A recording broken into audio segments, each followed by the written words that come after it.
តែខ្មៅបាទ มึงบัดเออตัวนี้กระดับเธอแกะ พูดเลยបាទผมធ្វើខ្លួនបាទចាក់សៀនតែខ្មៅបាទបងប្អូនថាជួយទស្សនាអស់គ្នាតែពេលប្រកួតបាទគឺថតអាកាសទេដោយសារតែឡៃស្រែកទៅកាមេរ៉ាញ័រមើលច្បាស់បាទអត់មក quay chứ quay bên បងរំដៃ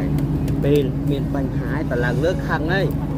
ហើយបងខ្ញុំមកដល់ អញគឺអញ បង បាយ មកដល់ខ្ញុំឲ្យទៅវា ừ ខ្ញុំបាយដែរតែបាយនៅហង anh bay anh này anh đặt mình lúc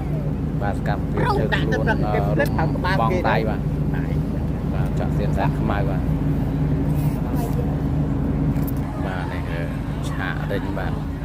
ទៅដល់ម៉ោងបងម៉ោង7បានប្រកួតបាទ នោះដល់ម៉ោងហើយបងប្អូនយើង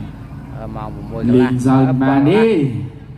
ជំរាបសួរបងប្អូនអ្នកទួលពង្រដល់ម៉ោងយើងមកជាកំពុងតែមួយទឹកសម្រាប់កាយាណាបន្ទាប់ពី